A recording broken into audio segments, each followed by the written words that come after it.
Ya tadi kita udah lihat nih warga New York nih bergoyang bersama saat musik dangdut diputar di Times Square dalam Indo Pop Movement 2022. Sudah bergabung bersama kami melalui sambungan Zoom Fitri Karlina. Selamat malam waktu Indonesia atau selamat pagi waktu New York. Apa kabar Mbak Fitri?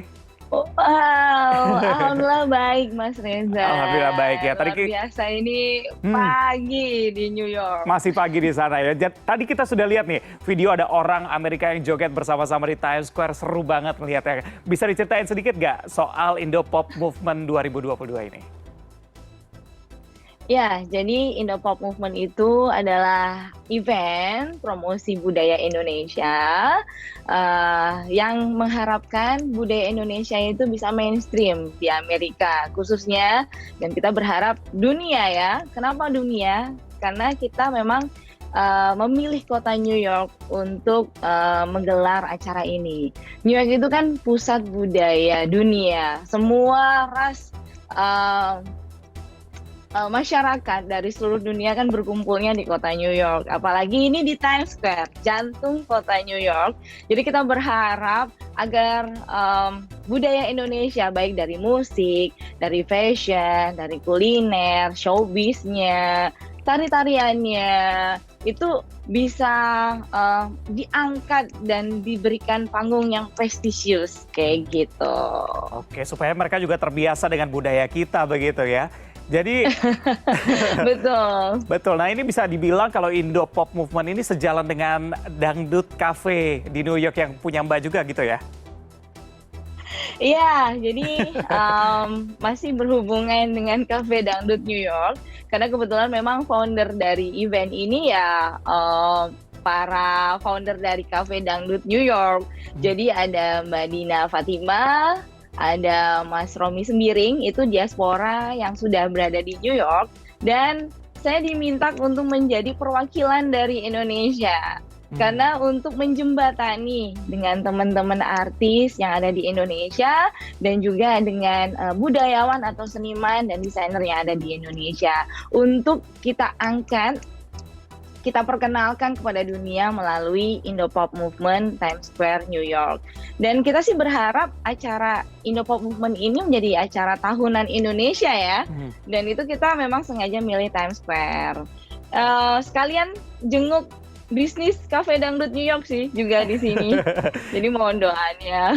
Iya, jadi seru-seruan gitu ya. Tapi ini kan tahun kedua begitu. Apa yang jadi pembeda dengan tahun lalu sih Mbak? Betul. Ya, ini tahun kedua. Namanya tahun pertama namanya berjuang ya Mas. Kita semuanya masih serba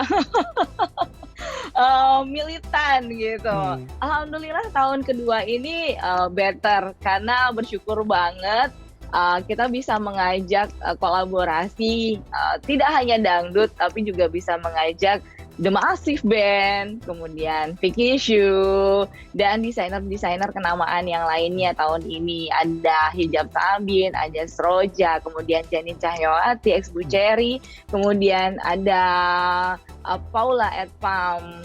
Dan terakhirnya kita itu ada Billboard Reveal. Jadi semua pengisi acara dan juga para sponsorship acara Indo Pop Movement kita tayangkan di Billboard Times Square. Itu adalah pertunjukan puncak. Kalau ibaratnya kalau di Indonesia itu mungkin ini ya pertunjukan kembang apinya. Nah kalau di Times Square kita tunjukkan semua para pengisi acara kita di Billboard Times Square. Nah itu yang menjadi pembeda dibandingkan tahun lalu. Karena memang selama ini Billboard Times Square masih menjadi pusat promosi dan juga masih menjadi viral di dunia. Iya, ya, aku juga lihat tuh di Instagramnya Mbak Fitri begitu ya.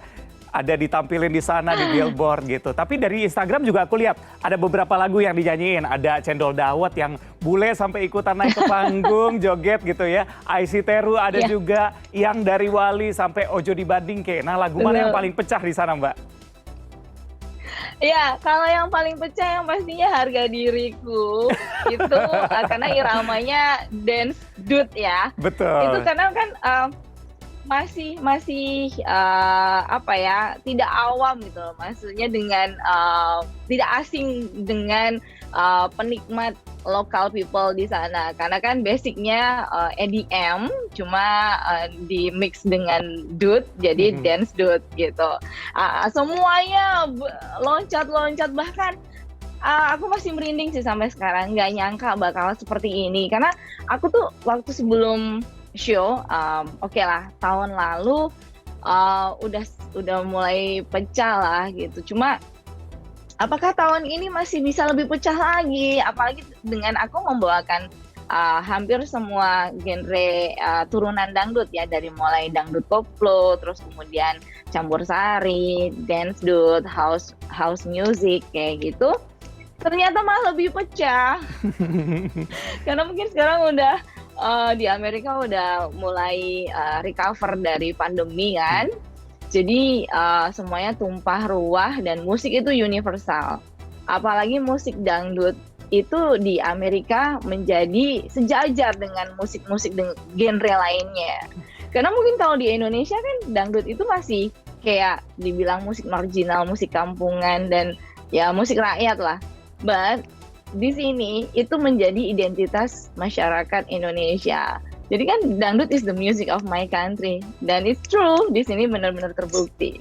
Betul, seru banget ngelihat ya kalau dilihat dari video juga sampai penuh ke belakang begitu ya. Jadi harapan memang kalau ada di tahun depan bisa lebih sukses lagi begitu ya. Mbak Fitri Karlina terima kasih sudah bergabung bersama kami. Ditunggu kejutan-kejutan lainnya ya.